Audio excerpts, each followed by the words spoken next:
Adam Schwab, thanks very much for coming into The Mentor. Great to be here, Mark. So you're the CEO and co-founder, I should say, of Luxury Escapes. You're also the host of a podcast called The Contrarians, which I'm going to talk about because I love people with contrarian views, and I haven't listened to your podcast, but I'm hoping that's the sort of territory we're going to cover, what it's like to be a contrarian. But maybe you could quickly just tell us, for those people who haven't really had the benefit of using Luxury Escapes at the moment, what does Luxury Escapes do?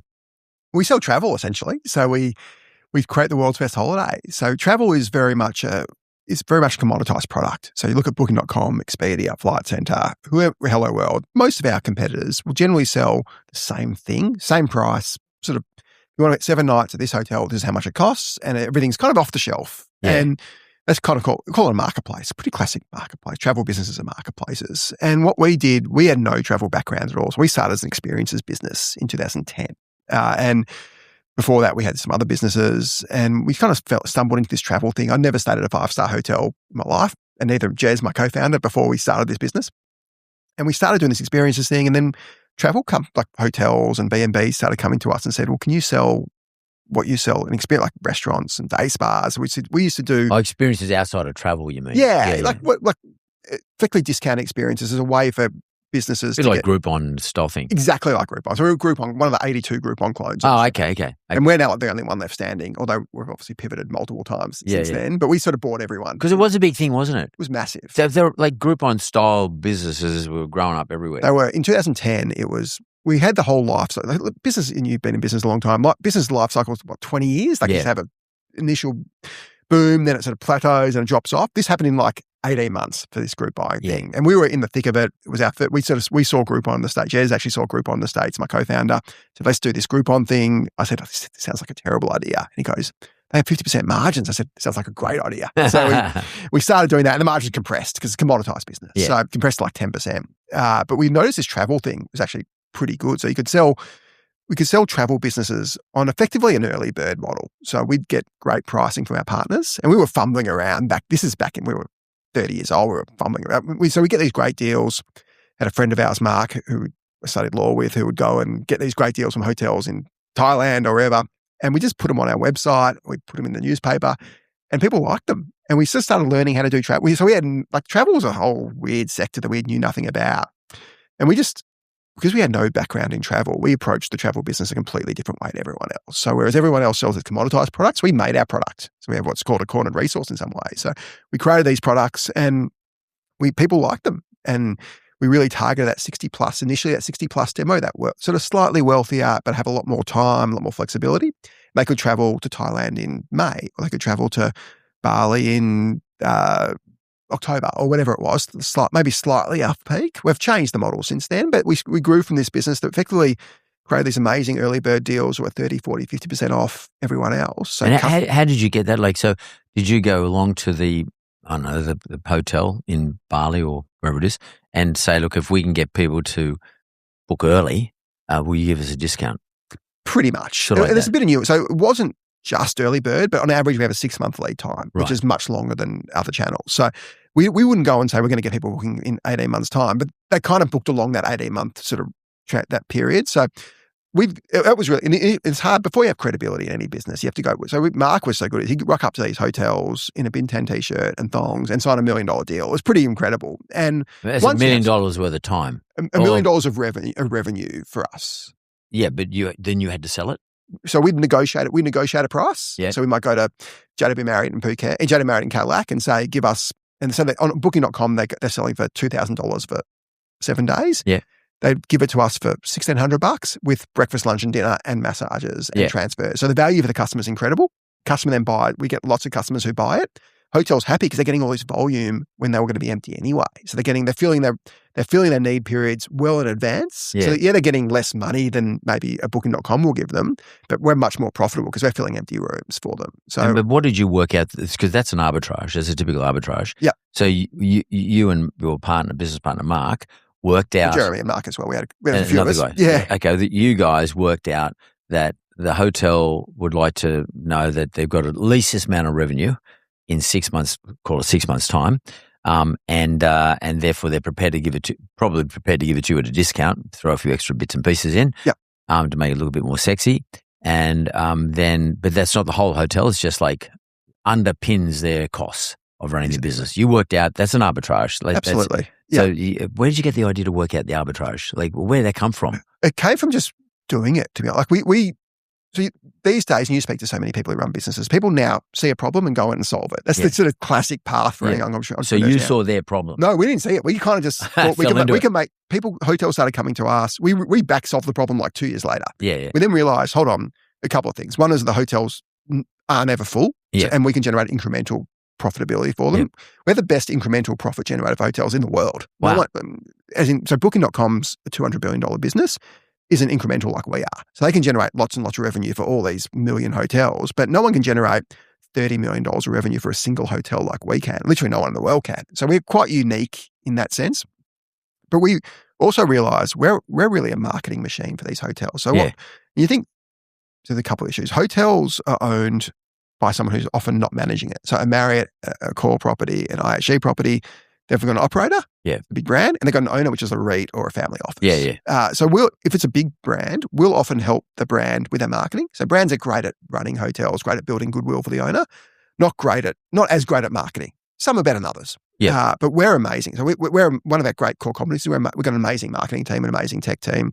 So we can market a hotel better than they can market themselves, and much better than a brand can. Because you think a brand's got a 10,000 hotel portfolio. If we're working with one property in Bali or one property in Thailand, we can focus on that property, be it through Instagram, be it through TikTok, be it through newspapers, be it through TV, be it through radio, whatever it is. And we can put hundreds of thousands of eyeballs on that one property, whereas if they're doing it, so they own 10,000 hotels around the world and they decide to put a budget of $20 million, they're not going to put it towards that one hotel in Bali. They're going to put it across the board. It's going to be a broad-based branding exercise. Hotels are great at branding, at building brands. If you're Marriott's an amazing brand, but Marriott can't brand every single hotel they have because they've got thousands and thousands of them. It's too expensive. Yeah, it just doesn't work. So the beauty of what we can do is we can sell a specific hotel, and we, through direct response, often in the early days and still to this day, and we get the direct response. We make money off that sale, and we get the customer for life. We get a lifetime value of that customer. So we get that, talking about arbitrage. In our early days, we put an ad in the Daily Mail or the Herald Sun or whatever it is. Say it costs us 10 grand. We get 20 grand of margin. Plus we get 1,000 people who become Luxury Escapes members and then buy from us subsequently. So the real arbitrage was we could make a positive carry on the media spend and we got 7, 8, 9 million people who are on our database. So building that big customer base at the same time and building a brand on top of that. Wow, these are the things just talk about the marketing. So talk about the arbitrage when it comes to marketing. How long did it take you to work out that, if we go and advertise the Marriott in whatever country it is, Phuket or somewhere, wherever it is, we can do more marketing with our $10,000 spend for Marriott in this particular location relative to what Marriott can do worldwide for that particular location. Therefore, as a result of that, they'll give us a pretty good discount. We, in turn, will offer that discount to our clients, customers, I don't know what you call them, say clients here in Australia. We'll build our brand off the back of their brand. So you're associating Luxury Escapes brand with the Marriott brand. And when the people had the good experience, because they got the free massage, free transport, blah, blah, blah, probably got late checkouts, all that other stuff that people really value that totally. stuff. Well, it is value, especially it is value. F&B is, because you've got to have breakfast, in the morning. You've got to have dinner. So that's great buffet. Exactly. And your market probably appreciates the free. Well, I think everybody does. We've got billionaires who buy from us, and we've got people who message and say, I've never been overseas before. This is the first time I've been to Bali. They may have spent $100 a night, but it was incredible. So we have the full spectrum. Luxury is different things to different people. Luxury to you is different what luxury is to me. So it's some people have private jets and super yachts, and some people are happy staying at a 150. Well, they're obligations to me. Private jets and super yachts, they're more an obligation. I mean, real estate's an obligation to me these days. But you're right. But I do want to come back to the name in a moment because I think it's a really good name. It's very simple, but it's probably more powerful. It's nearly like a statement than it is a brand which is pretty cool. I'll come back in a second. So you sort of build a bit of I hate the word, but ecosystem relative to the vendor, the buyer. To some extent, you're sort of the marketplace. You're not a Groupon, but you are the marketplace. Curator marketplace. Yeah. Specialized nearly. Like it's, I'm going to get you into the Marriott in blah, blah, blah. And you create a specific marketplace about that place. So but you put it all on one site, I guess. Yeah. So we started with like 5 deals, and the deals were available for a day or 2. 5 hotels at 5 times for a particular period of the year. Oh, usually you can buy for most of the year. So what would happen is the sale period, as in the purchase period, was short, and we were discovering this. We were just fumbling our way. Like when we talk about it now, 15 years, 16 years later, it sounds like we had this, like, this is what we want to do and this is how we're going to do it. Yeah. Like it was nothing like that. It evolved. When we were bootstrapped till post-COVID. So it was, how can we make money to keep the lights on, to pay ourselves as much of a wage I would have got if I was still a lawyer? Yeah. We sort of glorify it now that we had all these, we saw this arbitrage and we like, no, it wasn't like that. Mark was rocking up to these hotels and Jez was doing this and I was doing that and I was answering the phone and and my wife was doing the content and the phone. Like, so it was much more a collab, much more of a shit show. I don't think I can say that on your podcast than it actually was a highly organized. Like we're not Firmus here. We're raising $1 billion where we were a seat of our pants with no money, and we kind of realized, to your point, there was an arbitrage here that we can. If you look at the value of every business, is the delta between the cost of acquiring a customer and that customer's lifetime value. The bigger the delta, the better the business, essentially. And I think that's important. Maybe you could just sort of zone in a little bit the lifetime value of a customer as opposed to that particular transaction. So maybe you could just open that up a little bit, tease that out a little bit. What do you mean by the lifetime value of a customer? So essentially it's the present value or the value of all the margin that customer will pay you over the time they're a customer. The challenge is you often have to reacquire customers while they're a customer. So it's a bit more, no one thought of this 20 years ago when they're thinking of lifetime value, but it's one thing if you're like a Xero or a NetSuite or a business that you get a subscription, or even a Netflix, you get a subscription every week. You get an annuity. A low churn business, for example. Yeah, and you get paid every month for a number of years. Yeah. Did you go about trying to create that subscription style? Nearly. We actually do have that now, so we can get to that. Get to where you got to. But the challenge for every e-commerce business is your lifetime's effectively one transaction in many ways. Yeah. So you can have a great experience with Luxury Escapes, and most of 72, we got an NPS of 72, so most of our customers have a great experience. But people either forget about you or go back to booking.com or buy from Flight Centre or whatever, all great businesses. So the lifetime value is actually really challenging to work out for a business like ours. It's not like we're an Oracle where someone signs up and you can't get off it, or a Salesforce. We have since partly to build switching costs, which is one of the Hamilton Helmut's 7 competitive advantages. We created a subscription product about 2 years ago, and that's now got 70,000 paid members and 20 plus million run rate and going really well. But we realized this way after. But we had that constant challenge of we create these amazing products, these great deals, but we need to really work on how do we get the lifetime value of our customer longer. The beauty of our business is, and travel, the couple of good things about travel is high basket size on virtual. What's that mean? So high average order value. Right. So in our original experiences business, we're selling massages and restaurants, like $50 average spend. Yeah. Pretty hard when your cost of acquiring customers $40 or $50 or $100. Yeah. If I'm selling a $2,000 holiday and making a $400 margin, I can afford to spend $200 acquiring that customer. By that, I mean through Google or through newspapers or whatever it is. I'm still making money. So even if they don't buy 5 times, which we hope they will, but if they don't, we're still profitable from that transaction. From that one transaction. Yeah. So that was the beauty of our business. We could make money off that first transaction, and we had the great arbitrage with the newspaper advertising and some other stuff we were doing. So we sort of stumbled across this way to sell travel that nobody was really doing in Australia.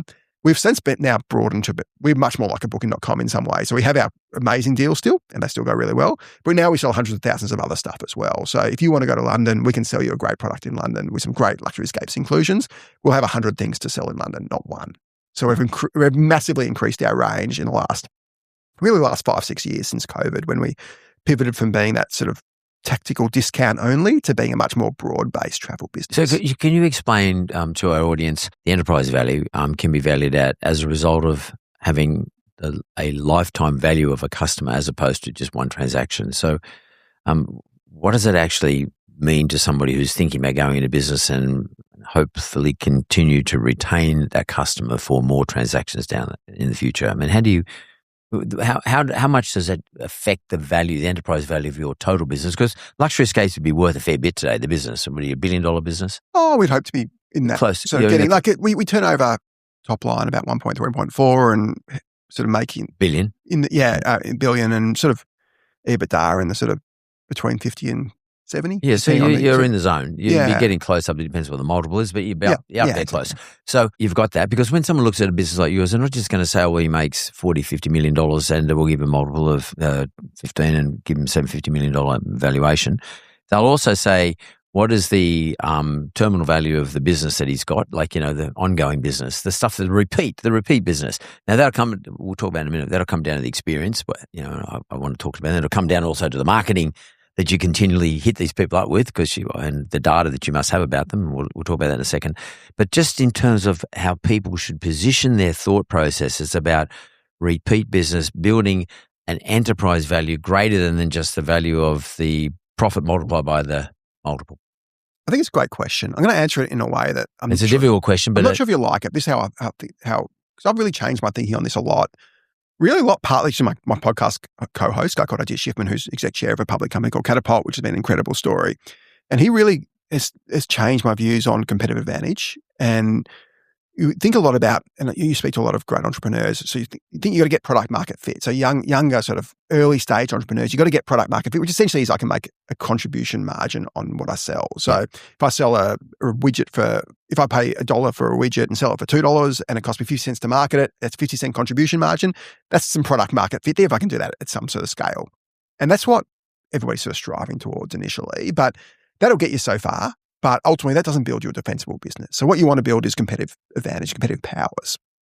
Hamilton Helmer, who's a US guy who's done some really great thinking about this, came up with his effectively seven competitive advantages you can build. And that's sort of now how we think about our business. And very few businesses have all of them. Like maybe a Microsoft or a Google might have 6 of the 7. But of the 7, the really one really big one is brand. So you're kind of talking about brand. And brand is a couple of different things. So one thing about brand is you can charge more.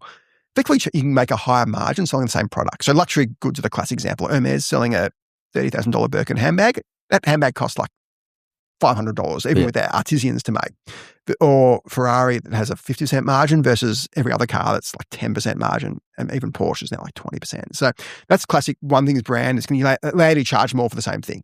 The second thing that brand can give you is lower acquisition costs, which kind of goes to your question. So if you've got a strong brand, Coca-Cola is a classic example of that. Coca-Cola doesn't charge more than Pepsi. It generally sort of benchmarks itself pretty similar to Pepsi, but it can get more customers because it's got that better brand. So it's cheaper for it to acquire a customer. So it has less marketing costs for the same unit of sales. So the third thing it gives you is forgiveness, which is, that's sort of a bit separate. So every business is trying to build brand. With your business, you build great brands. Without brand, sort of forget about it. It's very, other than a few commodities, really hard to build a business without brand.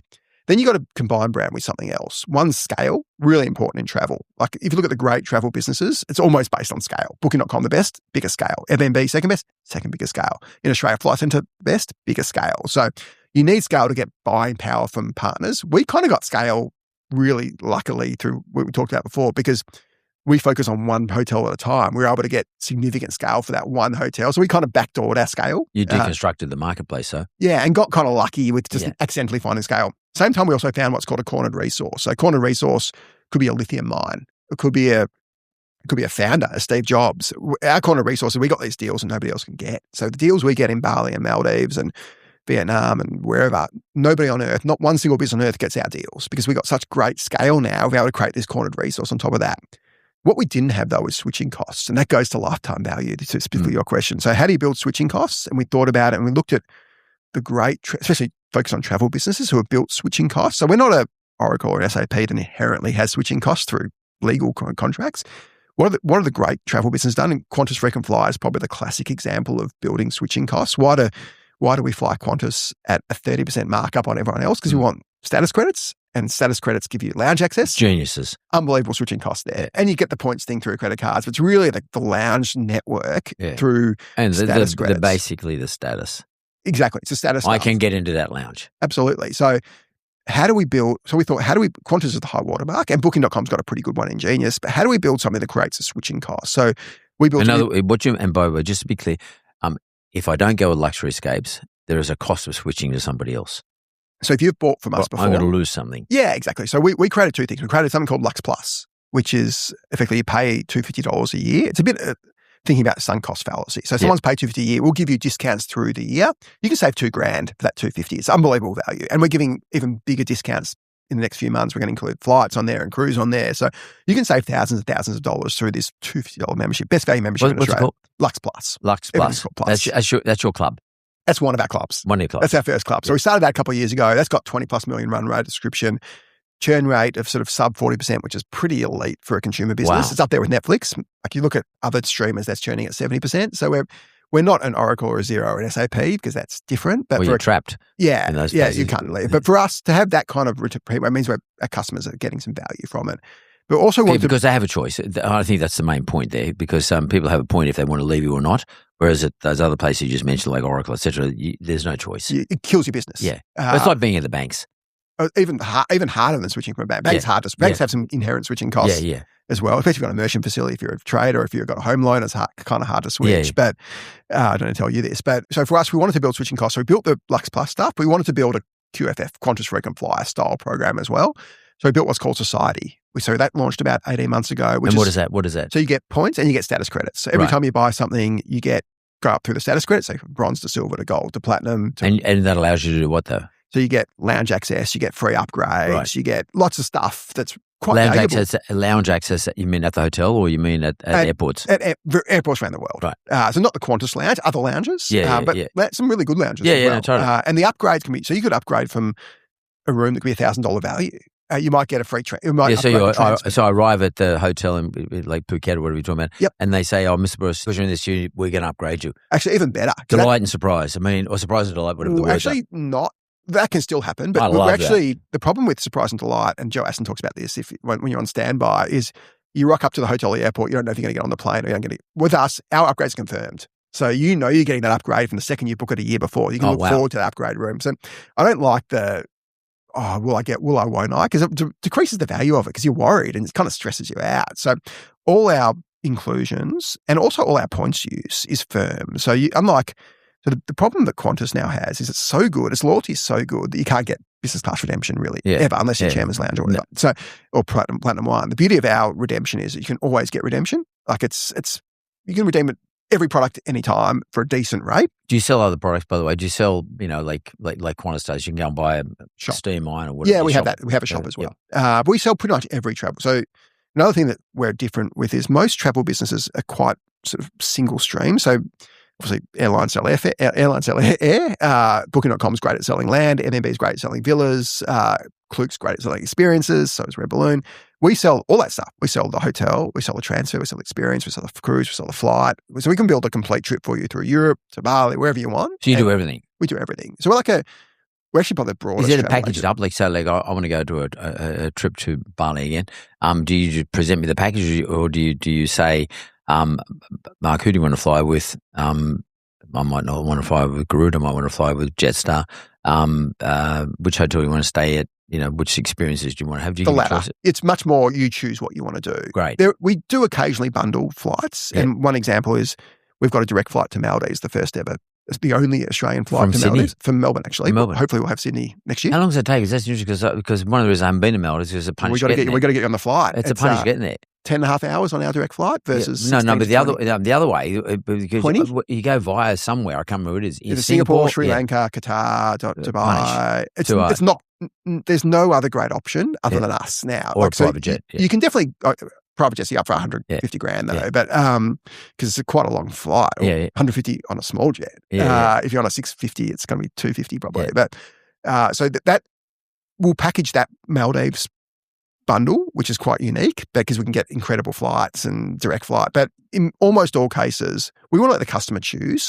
You might have frequent flyer points. I don't want to be forced into a bundle. So we'll try and what we do package in is hotel inclusions because we find customers generally want a lot of that stuff, but we'll also give options there. So some people, you might love all-inclusive because someone might like to have a drink. I don't like to drink, so I don't want to pay for all-inclusive because I'm wasting money. So we'll try and give people a base level of great value. Take something out.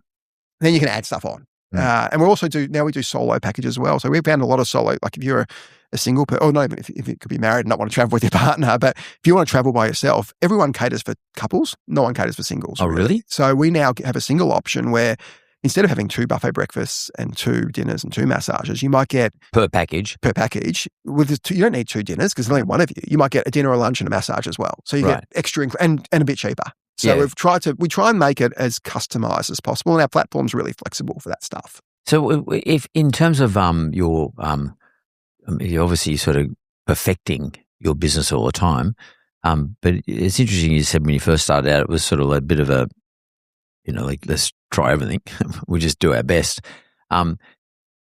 How long did it take you to get to where you are now? Because a lot of people think, oh, wow, Luxury Escape, look at he's telling me he's got all these great things, he's got these great products, he's got it all worked out. And they'll think, wow, I'll never be able to do it because these guys are geniuses. They sort of worked out day one. That's definitely not the case. Yeah. So what is that process and how important is it to have partners in that process, do you think? It's a great question. Like, I think of the business as having a lot of different stages. Even if you go back before this business. So I was a lawyer originally, and me and my best mate Jez started a backpacker apartments business back in your wizard days, back in the early 2000s. You're in one now, actually. Yeah. You're in a backpacker building, actually. Yeah. So we quite literally did that and then pivoted to corporate apartments because that was a bit more, it's a better business. This is early 2000s. 2010, we saw this Groupon thing, started doing the Groupon thing. Then we saw travel was doing better. Then we thought we might do some fashion and homewares like Temple and Web. So we had that bit. So we had like 16 different websites at one point. 16? Yeah. But we realized travel was the golden goose. Like everything else was, we thought we can build this network of e-commerce businesses that shared customers and had one unified backend. That was ridiculous because you need to focus on what you do well. And what we did well, as we found out, was we're actually pretty good at this travel thing. So in 2017, we did a deal with I think remember a business called Catch of the Day. Yeah, I remember the Catch West Farmers bought. Yeah. So Gabby and Hezzy, incredible entrepreneurs. They were the kind of our sort of, we looked up to them. They were a few years older than us. They were first. I think Packer was involved. James was involved. James invested and the Seat guys invested. Yeah, the Seat guys, yeah. And Tiger Global invested. So that was an incredible business, and they eventually sold to West Farmers for $230 million. It was a great result. We did a deal. Glenn Poswell was involved in it. Glenn Poswell was involved in it. Yeah, great memory. Yeah, I remember that. Because I actually, at one stage, I was going to invest in it. So that's how I know Glenn. We've been mates for years. Yeah. And he told me, James, he comes to me and I said, oh, mate, there's too many other things out. There's a whole lot of competitors. Whatever happened to it, Catch of the Day? So it sold to West Farmers for $230 million. Wow. They also sold this business called Eat Now Menulog for got a couple $100 million. So the guys did extremely well. Yeah. They then did a deal with us in 2017. So we both of us had these sort of menagerie businesses. So we both had experiences, product, and travel. And no investor wanted to touch this weird sort of concoction of businesses. It was just too confusing.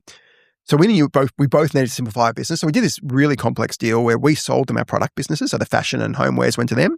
We bought their travel business. And we merged our experiences business and we kind of ran them. So we became effectively a pure play travel business, experiencing on the side that we sort of brought in. They became a pure play product business. So the lesson there was just focus on what you're good at. And they got a great exit, a couple $100 million to West Farmers then stuffed it up and it's actually been shut down. Yeah, it has been shut down. Shows what happens when the founders leave and the corporate exit. That's sort of a bit standard, by the way. Yeah. So, but Gabby and Hezzy are incredible and they had multiple great exits and been great investors since then as well.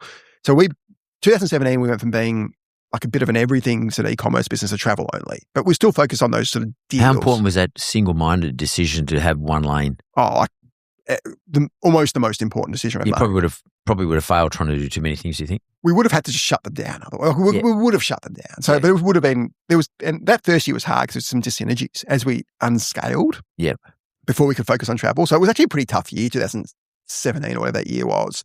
We spent the next few years just building the travel business. We built our tech platform. So we had this old, what's called a monolith tech platform, built services-based architecture, which is what everybody has now.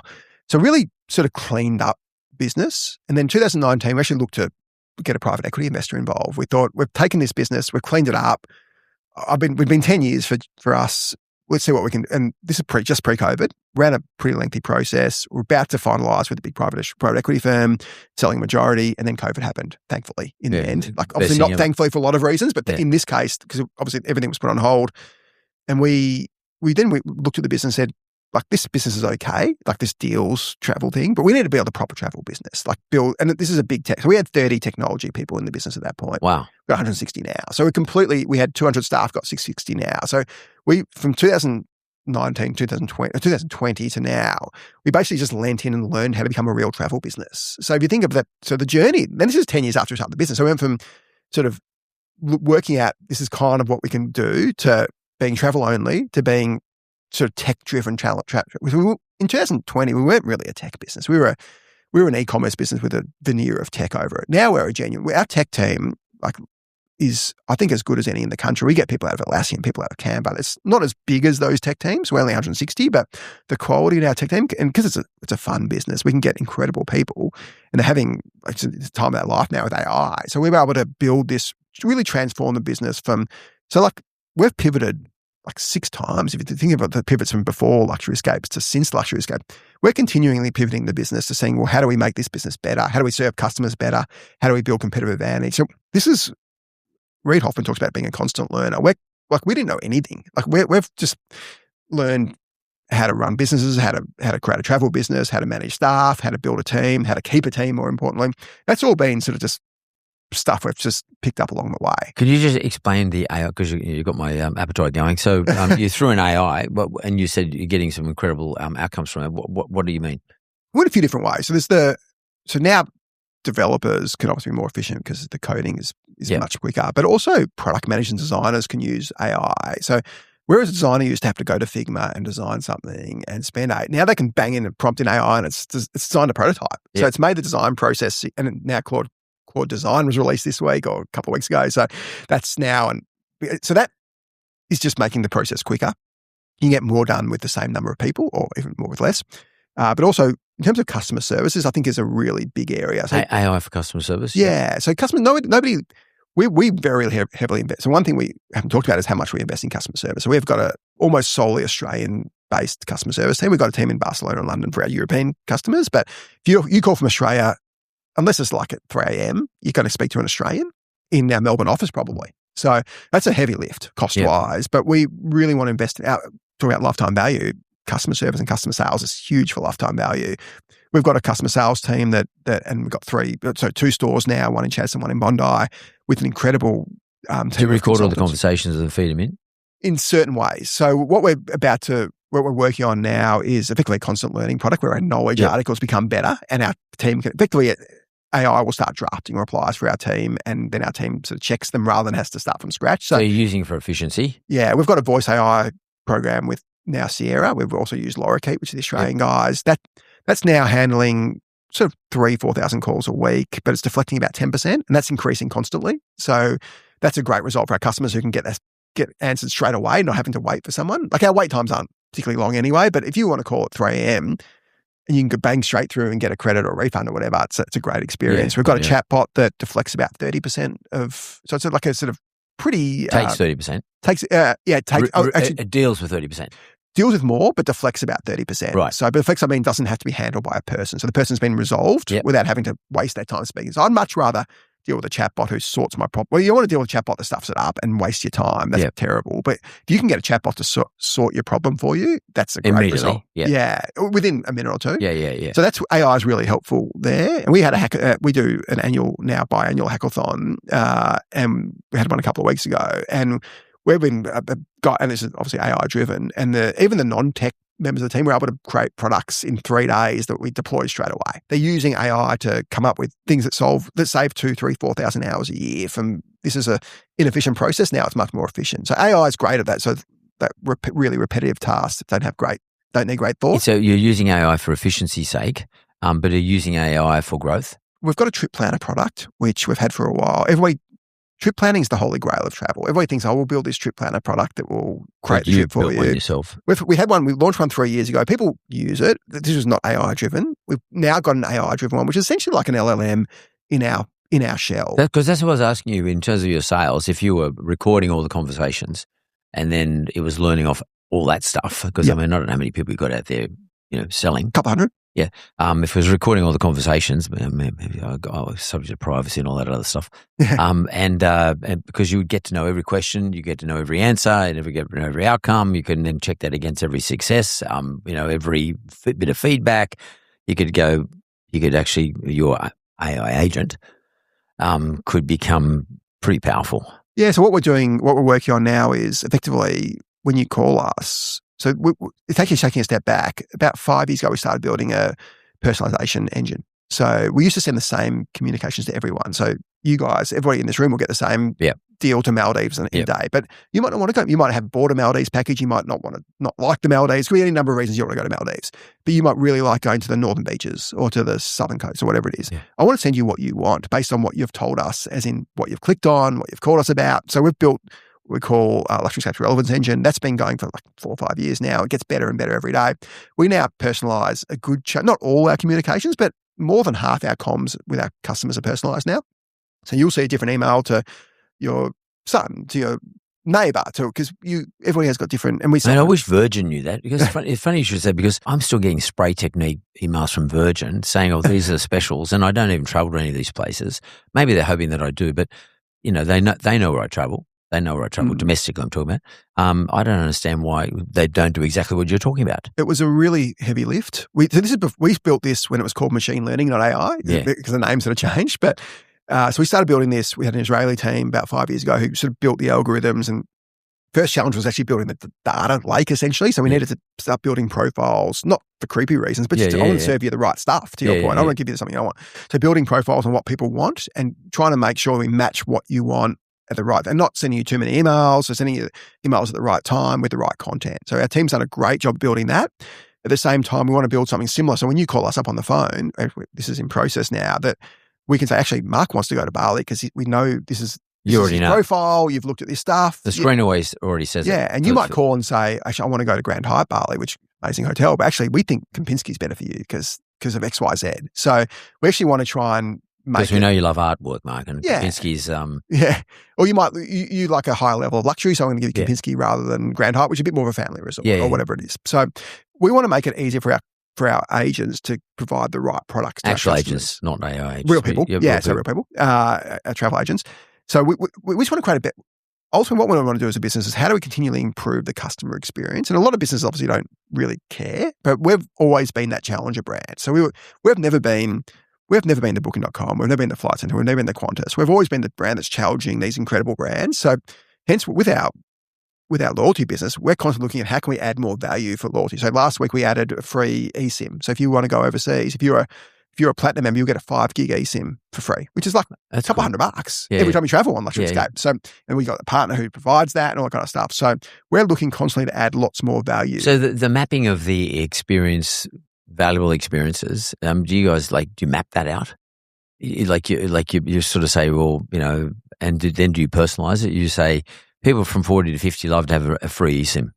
Or people from 30 to 40 want to get a massage, or do you actually? The inclusions are more standardized. So we'll negotiate specific inclusions with hotels, and there'll be different options, but everybody can buy whatever they want. But what I'm more talking about is what we show you, because we've got 100,000 things you can buy. Wow. But no one can wade through 100,000 hotels. I want to try and give you what's the 20 that Mark is most likely to buy because of what you've told us, be it directly or be it indirectly by your activity. So, and a lot of people, 30% of our sales come over the phone or in person in the store. So a lot of people want that in-person experience, and we want to make our team better able to serve our customers. So that's AI is really helping with a lot of that stuff as well. But it's nearly like over time you probably see it to be completely customized for the particular customer, like completely customized or personalized. Yeah, the more personalized. And obviously you don't want to get it wrong. I don't want to be really gung-ho suggesting Maldives, you don't go to Maldives, but we want to try and do the best we can to give our customer the best possible trip. Like ultimately, we're in the happiness business. Yeah. We want to make you really happy from the moment you call, or the moment you start planning a travel to the moment you get back. So have you mapped out that process, so or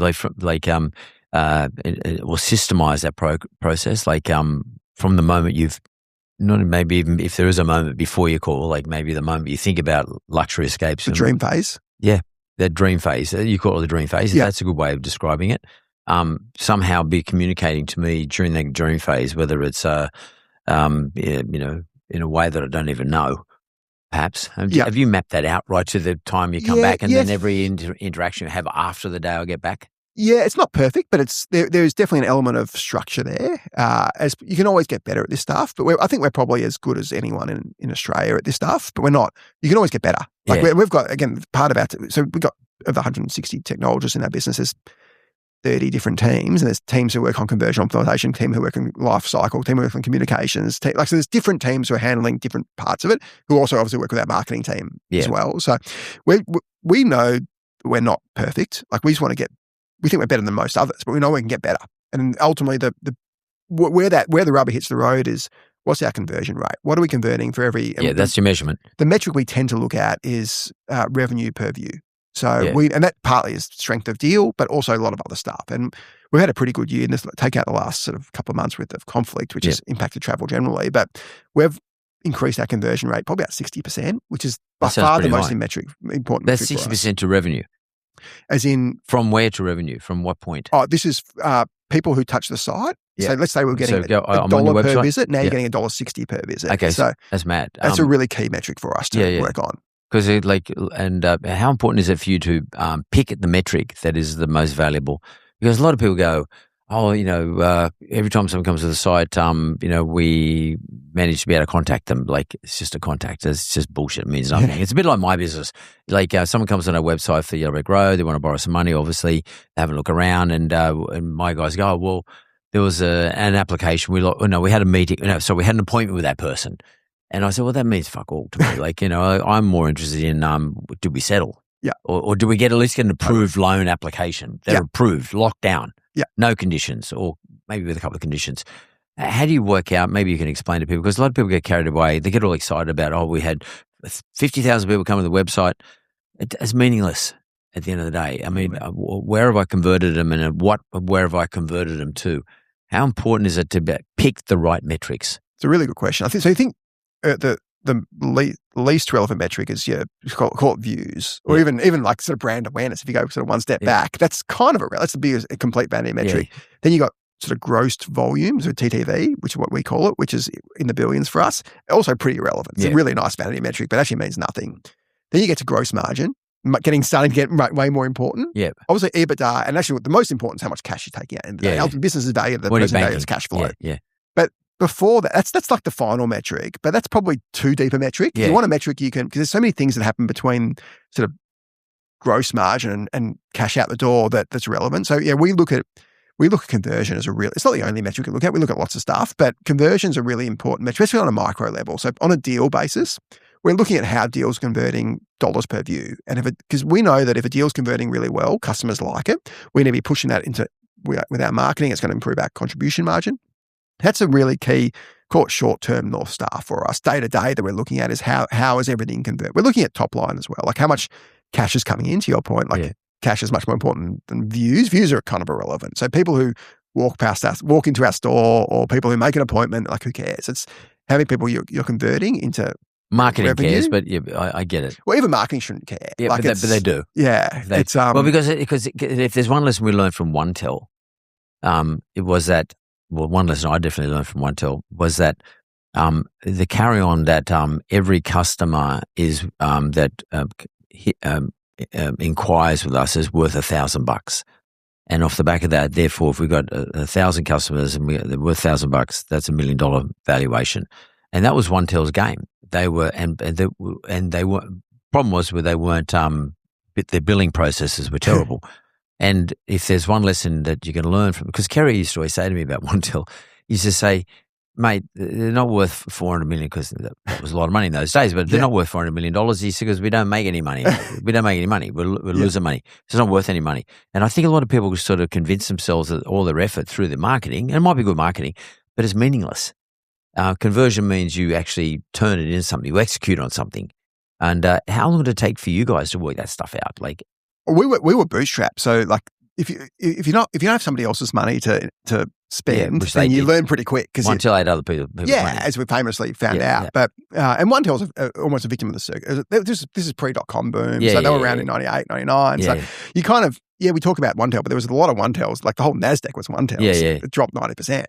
So when we start, we had our own money. Well, even the Groupons were, to be on to catch the days. So they were sort of talking. They were putting valuations on in terms of Catch was valued. That deal you talked about with Tiger and Glenn and James, that was valued on an EBITDA multiple of 10 essentially. So they were making 20 million at the time, and they got 10 times that, and they got 200. No, before that. They never raised before that. They were actually pretty genuine. But Groupon, that was out of Chicago with Eric Lefkowski. They raised a lot of cash, and they were valued at $26 billion at one point. That was great. Now they're valued at $200 million or whatever. But the Groupon's a bit different because they were US and they had that cash. But we never had cash. We had our own $70,000. We had $1 million actually from our previous business.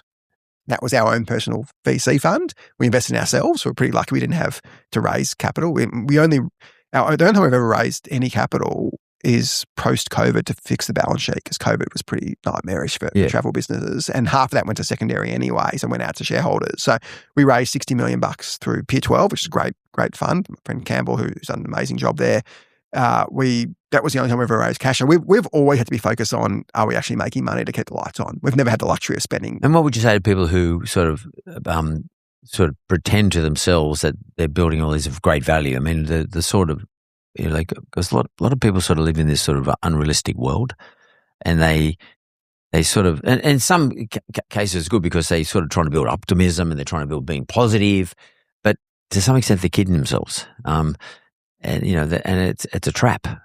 We talk about on our pod a lot. Like, you look at, we had an era, they call it the SoftBank era with Uber and Airbnb, where capital is a competitive advantage and you build enough scale. And it kind of worked with Uber and Airbnb, but it generally doesn't work. Whereas you invest enough money into a business, you get to see you lose money, get to scale, tip over and start making lots of money. You call it the software model. Yeah. Atlassian did a reverse of that, bizarrely. They were making money and started losing money and lost $3.5 billion. But we didn't have that luxury to be able to build scale as a competitive advantage. We had to make money straight away. So it's pretty rare you can take that approach where you lose money and tip over.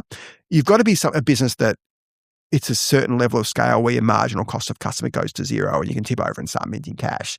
There aren't that many of those businesses. Yeah. Assume that's not your business. Assume that most of your listeners have normal businesses where you've got to make money. And if you're not making money per transaction. Yeah. Apple made money in a couple of years. Microsoft made money in a couple of years. Google was profitable almost straight away. Like, a lot of these great businesses made money really quickly. I think the notion that you can not make, and we're every 10 years you have this sort of bubble. We had a bubble in the 99 bubble. We had the 06 bubble. Then you now got kind of the AI data centers. I think we're sort of around the bubble now, but anyway. Well, every asset values at its lifetime peak, pretty much. So it feels like we're in a pretty strong bubble now, but it really depends on the business. But I've never experienced a business that could do that, could lose money, make money. We've always had to just focus on how do we keep the lights on. Which is part of the problem for discounting.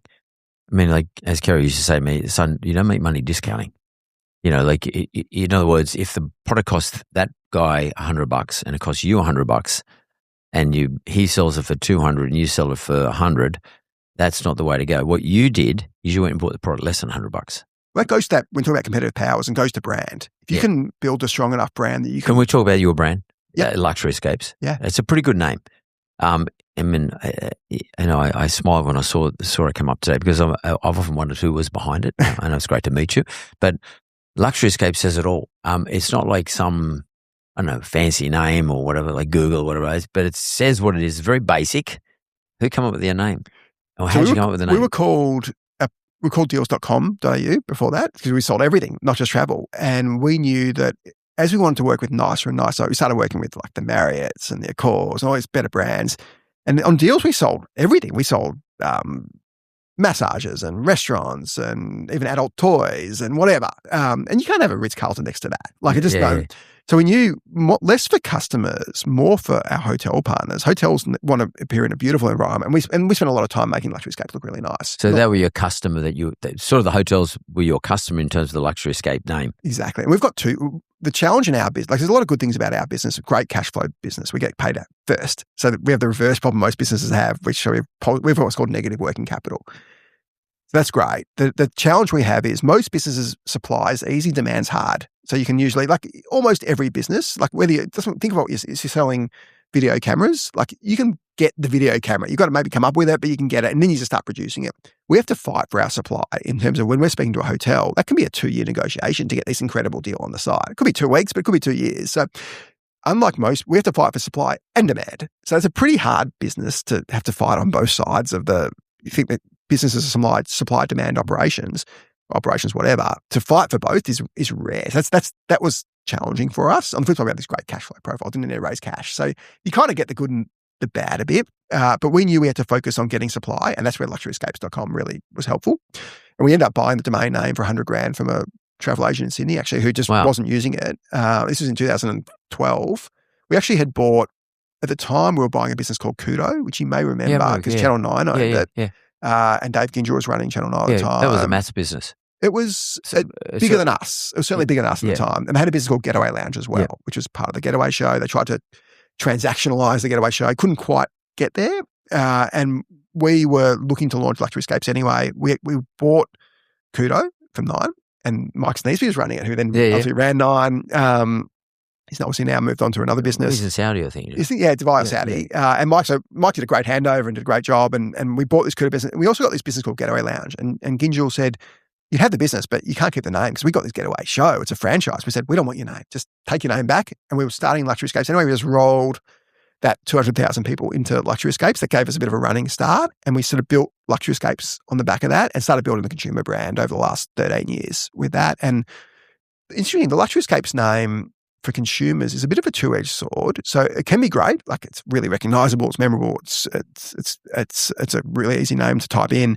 But also some people think, I can't buy from Luxury Escapes. It's too good for me. I'm not a luxury person. Yet we sell $100 a night rooms, and even our $300 night rooms are still better value than anyone else. So we almost do ourselves a disservice by making us sound putting fancy. the word luxury. Yeah. Luxury in there. So it's great for hotels. It's not always great for customers. Hotels want to sign up to it because they want to be seen as luxury. Yeah, and be amongst other nice brands and not have their brand diminished. And we put a lot of effort into that. We've got a magazine, a TV show. So a little bit of not conflict, but a little bit of balance there. So because the Luxury Escape is sort of definitely directed at your supply side, but on the demand side, it might sort of cut a few people out. How do your marketing team make sure that on one hand it definitely applies to the supply side, but on the other side, on the demand side, that everyone on the demand side understands that Luxury Escapes can be for them? Yeah, it's not just luxurious. Yeah, it's a good point. A lot of our advertising is direct response. So we're advertising specific deals, and you can really see, we try and make sure the value is really pretty clear. obvious. Yeah, and obvious. So we want to make sure that you're saving 40%. So it's called Luxury Escapes, but you're not buying an Hermes bag or a Rolls Royce and paying 4x what a Corolla costs. You're buying an incredible product for actually the best price you can get. So you're getting a... Do you tell people it's the best price? I mean, how do you express it? Because like if you tell me there's a resort in Bali, and if you said it's $500 a night, I wouldn't know whether that's a good price or not. I mean, how do you show a percentage discount, and and obviously ACCC are pretty concerned that they don't want people making up discount. We've seen the supermarkets are going through this process now, so we'll screenshot a market price, and then for every deal we do, we keep that on file. So the ACCC years and years ago they came to us and said, "Guys, you making sure the discount's right." And we showed them. They go, "Okay, you guys are fine." But we have to be really careful not to get that discount wrong. So that's sort of like your rack rate. The price is sort of the rack rate for me, the buyer. There used to be rack rates. Hotels kind of got rid of rack rates. Now it's just kind of best available rate. Yeah. So what we'll compare our price is, we'll find a price that's live and make sure the discount is for that hotel. For that hotel, yeah. And then you'll show your price alongside it. So we want to make, and also customers are smart. No one's just buying something and not checking it. So if we don't, and that goes to our margin per view. We know if our margin per view drops, the deal's not very good because maybe the hotel maybe drops a discount on some other channel and hasn't told us about it. So we're giving the same deal not the same deal to us, but like an okay deal to these other guys. And we've got the best deal, but our deal doesn't look as good because they're giving this other deal, which like, what are you doing? What are you doing, guys? So we want to make sure that our margin per view remains strong. That means our customers like the deal. Our customers will tell us by their buying activity if the deal is a good deal or a bad deal. What do you mean? Because if people aren't buying a deal based on going to the site, deal's no good. And we have to be really quick. Like within a couple of thousand views, and we might get 1 million views on a deal. We know within a couple of thousand views if it's a good or a bad deal, and do we need to pull it off and redo it or whatever. So we've got a team that really focuses on that. Adam, can I, just before we close off, can I ask you a question? Like, what's one thing that you are really glad that you did? One strategy, not a tactic, but one strategy that you decided. It doesn't matter if you decided halfway through or whatever. What's the one thing you and your partners are really glad you did to co-found this?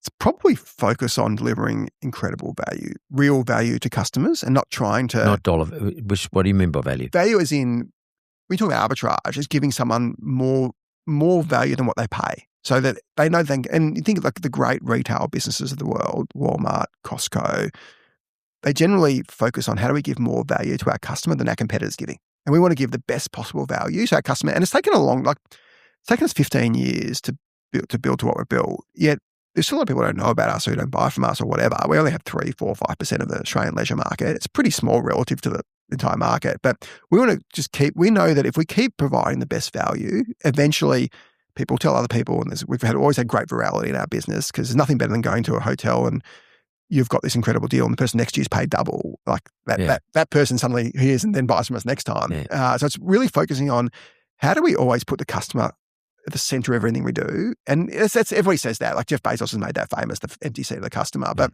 we want to provide in the sense that we want to make sure our value is always there and always great value. And you can just come to Luxury Escapes you're going to get the best deal from anywhere every time you come. Don't worry about going to 50 other travel websites or businesses you can go to. They're fine and they do a great job, but we want to make sure we're the best. And we always want to provide that best value to the customer. And one big mistake you made?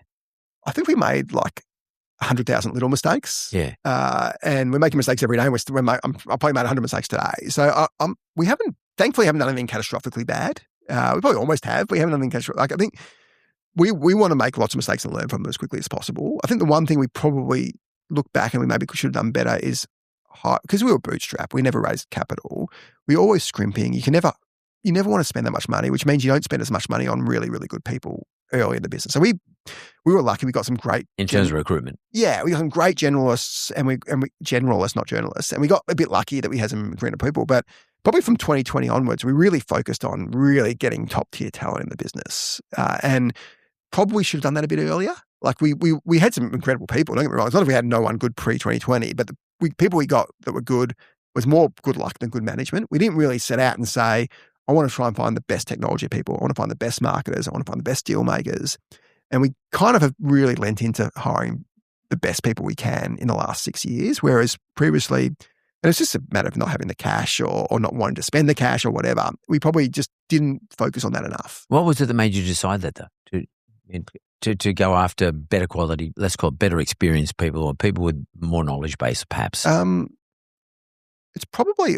I took a year off in 2020 or 2019 from the business, and I was still around. I was in the office most days, but I wasn't. We got a guy who came in and ran the place for a year. He did a pretty good job. But what I sort of noticed is, and you don't see the bottle when the jar from the inside. So when I was running it for the first 9 years, and then you stop running it, and you sort of see actually we could do better. Like we can get better people here, and it's just easier to see when you're not in the thick of it every day. So that was probably what was super helpful being out of the business for a year. I'd go travel for a year and had a great time. Well, not for the whole year, for a bit part of the year. So it was a great experience. And also, you don't know. It's just much easier it's much easier to draft somebody else's email than write your own email. So it's a bit like, it's much easier for me to look at the business from the outside and say, actually, I was making all these mistakes. I didn't know them because I was making them. And now when somebody else sort of carries it on, and he fixed a lot of stuff up and whatever and did some different stuff, but being able to come in and really have a second act, Steve Jobs, not that I'm Steve Jobs, but Steve Jobs at Apple, classic case, he was not a great executive. He was never actually CEO initially. He came back as CEO in 98 or whatever it came back. But he clearly came back a much better CEO after the Pixar experience. And my year sort of somewhat out of the business made me maybe it was a really low base, but I think a much better leader having had the chance to see someone else do it. Yeah, and do you think there's a danger for the crossover from running a business as an entrepreneur than to become running a business as a CEO? Because they're two different things. Yeah, the manager versus founder mode versus manager mode. Yeah. And I was in Tim Cook's retired recently. Yeah. Here's the classic manager mode, took over from Steve Jobs, founder. I think retires on 1 September or something like that. But I think he announced it a little while ago. And if you look at, so Steve Jobs created every product Apple has. So Tim hasn't really created a new product. Take out maybe the iWatch was under his leadership. But so they're all Steve's products pretty much. But Tim took the business from $350 billion to $4.1 trillion. So that's a great example of manager mode working really well. Like we're founders. We're probably a bit biased towards founders. Like, and the market loves founders or hates founders. Like at the moment, it's still quite. I think it's a point in time in the business because, my business is better run not by me. Yeah, it's better run by managers. Yeah, I think it's when you start.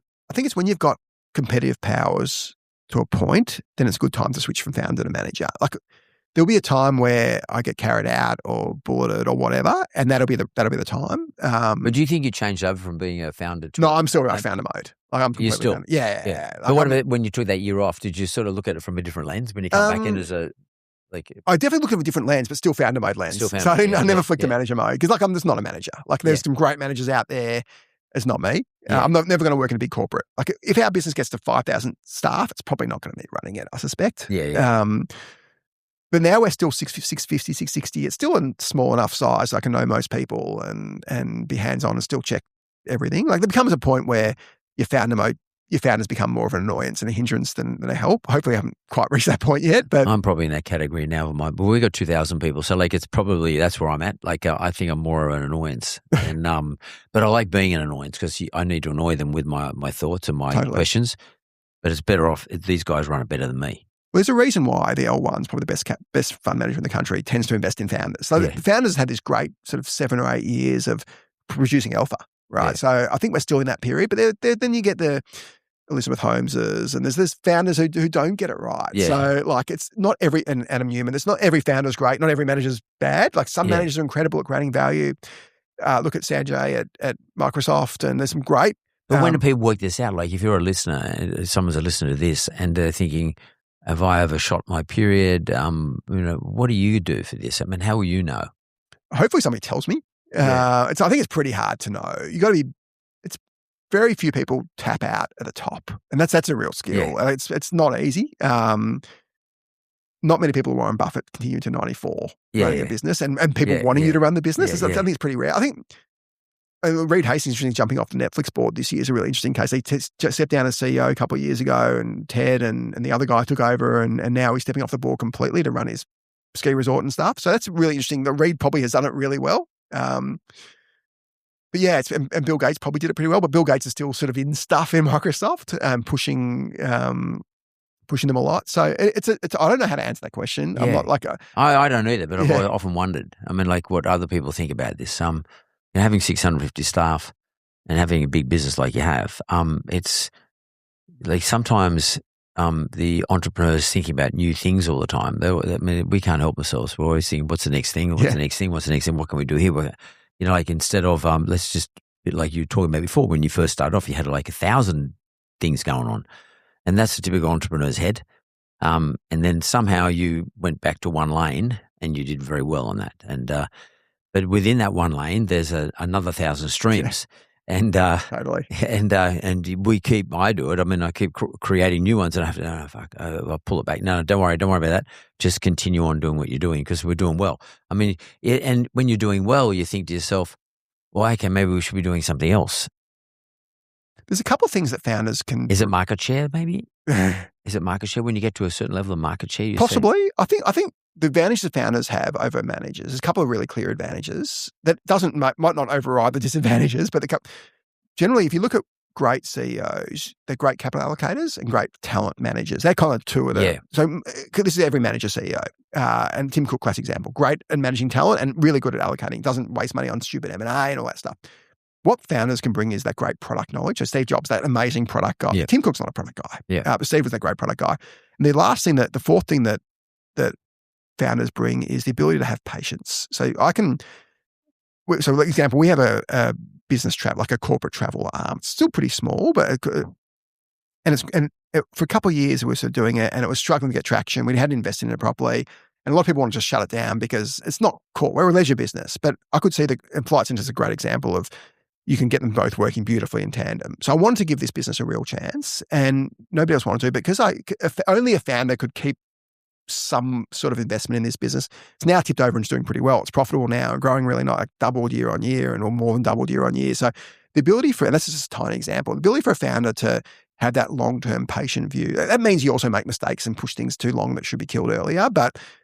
And my friend David Schaefer, who's executive director at Kogan, tells this great line. He goes, we're a business of asymmetric upside. So most businesses, if we get something right, we can 100x the investment or 50x the investment. If we get it wrong, we've 1x the loss. You want to keep as many asymmetric bets going as you can within reason. You want 1 billion things because you can't manage them properly, but as many asymmetric bets as we can have that we think we can manage properly. So one gives you 100.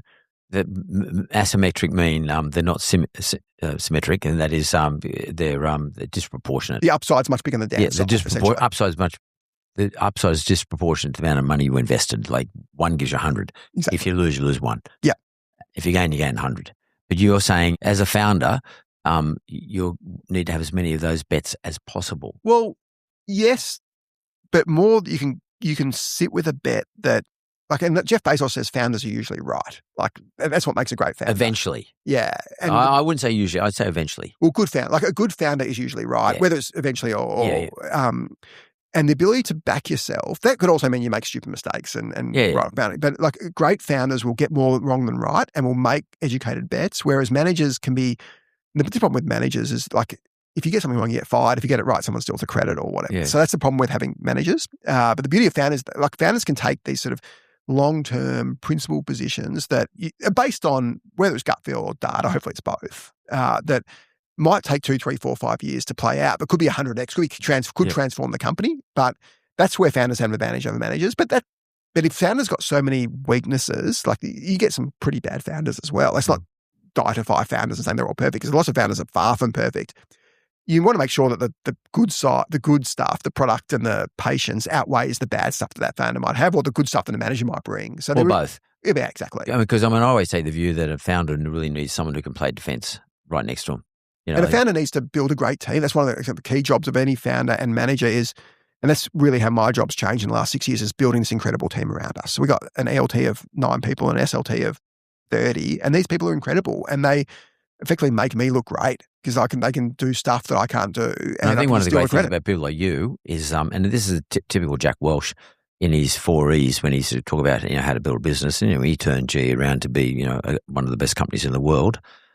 Post him leaving, it wasn't that, but prior to him being there, it wasn't that either. But Jack used to talk about energy, and I think founders come with energy. There's a lot of energy with a founder, and it's hard to have the energy when you're the manager because you're putting out bushfires all the time. There's a lot of grind involved in being a manager, CEO. But and you're reporting shareholders, lots of stakeholders. There's so many people, whereas the founder sort of doesn't feel like they have to talk to anybody, and they bring energy. And I think you got to have energy in a business. You must have energy in business, and I think that's where founders can be really important in a business's continuity. But it can't just be about energy. Well, I think what you really want is about execution too. You want the founder, but you also want a team of managers who are semi-founders or entrepreneurs. So what we love is someone who works for us, who thinks like a founder. I've got a guy called Ben who runs our retail and wholesale business. He thinks like a founder. He's constantly come up with a good amazing example ideas. Is David Ginger. You mentioned him earlier. Yeah. He thought like a proprietor. Absolutely. He thought of himself that he owned Channel 9. And like if you can get an employee, because he was CEO. That's what made him such a great CEO, exactly. Yeah, if you can get a good CEO or a good manager type guy, I'm not undermining the job, the CEO, but like if you can get him or her to think like a proprietor, that's the holy grail. 100%. But it's not just the CEO. Like even as a founder, everybody, every level. I want to have people who work in my retail store thinking every like level. Founder. Yeah. I'm just looking at our producer over there. This is the second show she produced for us. I want to think like she owns the business. Yeah. Because she'll get so much out of it and I'll get so much out of it. 100%. And she's more likely to be a longer term employee, and that's where equity is so important as well. So then another way to make people think like a founder is you've got to give them something. Give them equity. Yeah. So their wealth increases as the business grows. Yeah. And they're part of the journey. There's also nothing better there's nothing worse than being successful and being the only one who's successful. Like when we had Jess and I had a small interest in when we did a deal with the Catch of the Day guys in Menulog. Menulog sold for almost $1 billion. We were tiny shareholders. We got a pretty good, like a 8-digit payout from that. Completely undeserved, but we got it, and we were able to share it with each other and with whatever. But if it was just one of us, it wouldn't have been the same. So having people to share success with, and especially team who have worked so hard to contribute, is also really important. That's a good lesson for everybody listening. So, like sharing an equity, it doesn't have to be shares. It can be, hybrids of all sorts of things. It can be a share of profit on the day of sale, whatever. We just work out a program, but something along those lines that gives people something to look forward to in the future. Adam, that was great. Adam Schwab, founder of Luxury Escapes, one of the great businesses in Australia. And I'm so glad I got to meet you because I've heard so much about your advertising in various places, and it's often piqued my curiosity. Today you quenched it. Thanks very much. Thanks, Mark.